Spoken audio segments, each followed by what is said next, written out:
Semoga Ustadz selalu dalam lindungan dan rahmat Allah Subhanahu wa taala. Amin. Semoga Allah memberikan perlindungan dan rahmat kepada Anda dan keluarga lebih baik dari apa yang Allah berikan kepada kami, dan kita diberikan pancaran kemuliaannya. Ustadz, sebelumnya saya minta tolong penjelasan tentang menikah dengan sepupu. Apa di dalam Islam diperbolehkan? Kalau memang dibolehkan, saya mohon penjelasannya Ustadz. Karena saya ada berhubungan dengan sepupu. Kebetulan ayah saya dan ayahnya adik, dan ayahnya adik kakak. Kenapa kebetulan? Ya, emang adik kakak kan, bukan kebetulan. Ya, kebetulan ayah saya dengan ayahnya adik kakak. Ayah saya yang paling tua. Dan kami berdua ingin menikah, tapi terhalang restu orang tua. Karena mereka menikahi sepupu, karena kata mereka menikahi sepupu itu tidak boleh karena masih satu bapak. Kami sudah memberikan penjelasan kepada orang tua, tapi orang tua masih kekeh dengan pendapatnya. Kami hanya ingin halal agar kami terhindar dari maksiat. Kami mohon kepada Ustadz untuk memberikan penjelasan tentang hukum menikahi sepupu. Dan kalau boleh, kami minta tolong divideokan ya Ustadz, agar orang tua kami bisa memahaminya dan memberikan restu kepada kami. Sebelumnya terima kasih banyak ya Ustaz. Syukran, jazakallah. Anda memindahkan beban hidup Anda kepada saya. Tidak apa-apa, ini biasa. Ya, boleh jawab? Yuk kita pakai Quran aja dulu jawabnya. Buka Quran surah ke 33 Al-Ahzab ayat 50. Quran surah 33 ayat 50. Tolong diambilkan kursi satu lagi. Biar duduk. Kursi satu lagi. Minta kursi. Ada? Kita langsung aja ya supaya nggak terlalu panjang. Hukum pernikahan dengan sepupu. Ada sepupu, ada keponakan, beda ya. Baik. Ini kan kasusnya begini. Ada adik kakak, ya. Kemudian masing-masing punya anak, kan?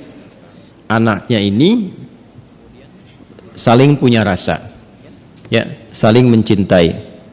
Baik ya, masih ingat yang pernah saya sampaikan? Bukan 2 tahun lalu, kemarin malam Jumat, ya, baik ya. Dan rasa ini ingin disalurkan dalam bentuk yang halal untuk pernikahan. Menikahi yang yang dicintai, menikahi yang dicintai itu harapan. Tapi mencintai yang dinikahi itu kewajiban. Jelas? Baik ya? Nah sekarang ada harapan enggak untuk menikahi yang dicintai itu? Dia punya rasa cinta antara sepupu ini, ya, anak dengan anak, maka boleh enggak hukum nikahnya? Yuk kita lihat di Quran ya, surah ke-33 ayat 50. Ada ayatnya? Dibaca. A'udzubillahi minasyaitonirrajim. Bismillahirrahmanirrahim. Ya ayyuhan nabiyyu inna ahlalna laka baik azwajaka allati ataita ujurahunna wa ma malakat baik yaminuk mimma afa Allahu alaih. Setelah itu wa banati ammika wa banati ammatika wa banati khalika wa banati khalatika. Terus ya, sampai situ dulu karena sesuai pertanyaan. Baik kan? Wa mar'atan mu'minatan in wahabat nafsaha lin nabi ya. Nah, itu nanti diteruskan ayatnya kemudian. Yuk kita lihat. Saya berdiri sebentar untuk menggambarkan dulu ya sejenak. Wahai Nabi sallallahu alaihi wasallam, dengan keagunganku kata Allah, dihalalkan bagimu untuk menikahi perempuan-perempuan yang kualifikasinya dibenarkan secara agama. Terus ya? Sepanjang engkau siapkan pula, ya, mahar yang engkau siapkan, kemudian juga dibolehkan dengan kualifikasi-kualifikasi tertentu. Jadi dalam pernikahan itu ada yang tidak diperkenankan menikah, ada yang dibolehkan menikah. Nanti yang tidak diperkenankan diantaranya di ayat ke-23 surah keempat itu, surah An-Nisa ayat 23. Ayo yang jomblo fisabilillah tuh dituliskan dulu itu ya. Ada berapa kualifikasi itu, nanti kalau cari-cari jodoh jangan memaksa pada yang itu ya, itu yang tidak boleh. Hurrimat alaikum ummahatukum, ibumu nggak boleh ya kan. Kemudian juga saudarimu nggak boleh kan? Nanti ada kualifikasinya sampai dengan yang ke bawahnya, ya, atau kurang lebih ada 11 yang disebutkan di situ. Itu yang tidak diperkenankan.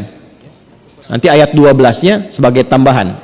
Jadi yang ayat 23 itu yang disebut dengan mahram. Ayat 24-nya istri orang. Jadi kalau sudah jadi istri orang jangan dipaksa, ya. Paham? Baik, termasuk nanti ada hadis sahih di Al-Bukhari dan Muslim, hati-hati bergaul juga dengan ipar.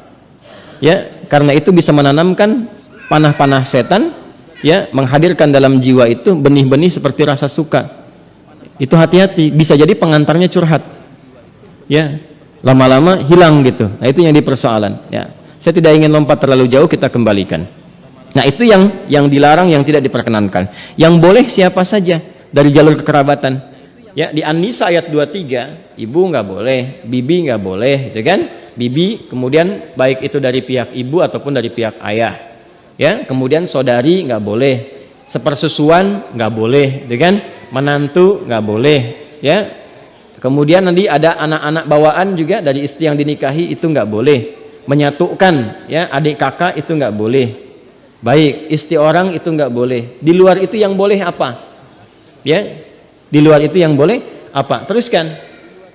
Satu, kalau dari jalur kekerabatan yang paling dekat, anak paman. Baik, ya. Obanati ammika. Anak paman berarti sepupu kan? Ya kan? Baik. Ini saya sebut kakek sajalah. Ya. Kakek punya anak kan? Ya. Ini A, ini B. Ini anaknya laki-laki, ini laki-laki juga. Oke? Sudah. Ini ayah lah ya, untuk memudahkan. Ini bapak.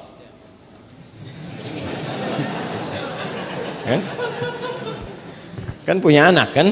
Berarti jadi ayah. Itu punya anak berarti bapak. A-nya apa? Ayah. B-nya bapak. Jelas? Nah, ini punya anak. Baik, ya. Ini X. Yang ini ya kan? Ini Y. Baik. Yang ini perempuan Y. Yeti misalnya kan? Ya. Ini Safi. Ya. Kalau dia punya anak beberapa, misalnya Safi, Messi, misalnya siapa lagi ke bawah, misal. Laki-laki, ini perempuan. Nah, ini sepupuan kan? Ini kan? Ya, halo? Ini dengan ini sepupu ya? Baik. Nah, ini Yeti dengan Safi ada rasa saling mencintai. Ingat, mencintai dengan menyukai itu berbeda. Suka, semua bisa disukai, tapi tidak setiap yang disukai itu harus mencintai. Jelas ya? Baik. Sama dengan begini, tak kenal maka tak bukan ta'aruf. Ya. Karena tidak harus yang dikenali itu disayangi. Anda kenal istri tetangga, apakah harus sayang padanya? Tidak kan? Paham ya? Baik. Jadi kenal itu tidak harus sayang. Halo? Paham? Nah, tapi kita menyukai siapapun harus suka dalam konteks kebaikan. Tapi tidak selalu yang disukai itu harus dicintai. Cinta itu diikat dengan nilai-nilai yang baik. Karena itu bagus pertanyaannya. Ingin tahu rambu-rambu agama. Supaya tidak keluar dari nilai-nilai itu. Supaya tidak masuk dalam jerat-jerat setan. Apa hukumnya kemudian kalau ini ingin menikah dengan ini? Ini ada anak paman nih. Ini kan kesini paman kan? Ya kan? Ini ada anak pamannya nih. Anak pamannya. Apa hukumnya kalau saya ingin menikah dengan anak paman? Maka dijawablah kemudian di Al-Ahzab tadi. Di ayat yang ke-50. Wa banati ammika wa banati ammatika.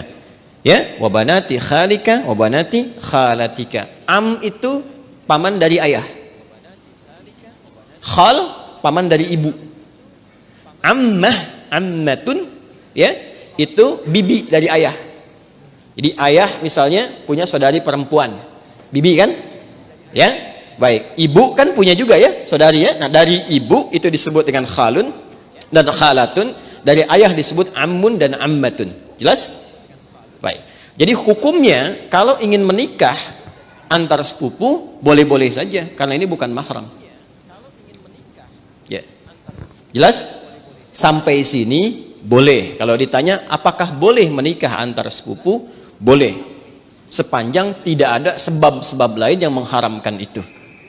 Apa sebab-sebab yang lain? Ini hukum asalnya boleh. Tapi nanti ada sebab-sebab lain yang menjadikan terlarang.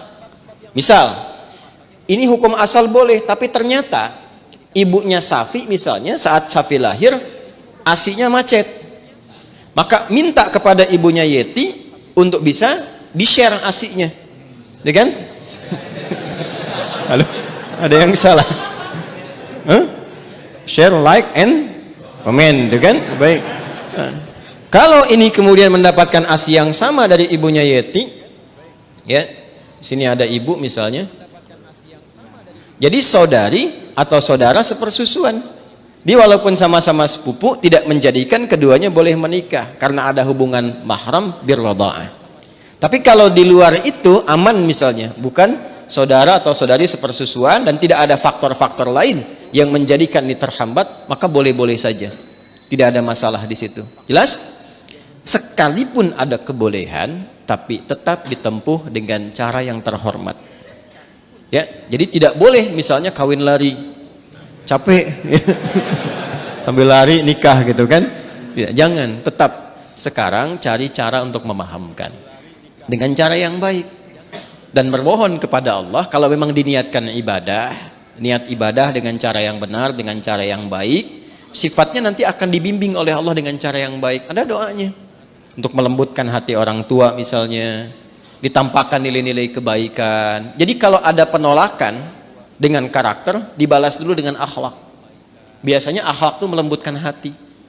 Ya, Anda misalnya datang kepada ibu, ibu nolak, nggak usah yang itulah, cari yang lain misalnya kan. Dan Anda merasa itu baik buat Anda misalnya, taat dulu aja pada ibu, jangan dibantah dulu. Nggak usah pakai tapi walaupun meskipun, udah. Ya, taati saja dulu. Begitu Anda taati baik, lalu tampakkan nilai-nilai kebaikan, doa sampai lembut hatinya. Ya, demikian calon pasangan juga nanti mendoakan juga, memberikan akhlak yang baik. Ketika kelembutan itu ada, maka cara kita kemudian berkomunikasi akan berbeda dan hasilnya tidak sama dengan yang pertama. Paham sampai sini? Baik. Jadi jangan bergantung ya yang bertanya pada video ini untuk dibawa kepada orang tua. Ya. Ini jawaban Ustadz Adi misalnya, tidak ya. Bagi saya tetap hukum aja yang didahulukan. Ini hukumnya boleh, tapi akhlak itu yang diutamakan. Paham sampai sini? Baik. Nah, supaya tidak keliru memahami, kalau kita teruskan itu ada kalimat khalisatan laka min dunil mu'minin. Ada kekhususan untukmu. Teruskan ayatnya deh, teruskan ayatnya. Yang berlaku khusus selain bagi orang-orang beriman yang lain dari kalangan umatmu. Itu yang dimaksudkan itu yang sebelum ayat itu, yaitu setiap perempuan yang menyerahkan dirinya untuk dinikahi. Itu kekhususan bagi Nabi SAW. Ya, jadi ada sifat yang spesial bagi Nabi ketika berhijrah. Ada di antara sahabat-sahabat mulia beliau itu yang kemudian meninggal dunia, meninggalkan anak-anaknya, ada istri dan keluarganya.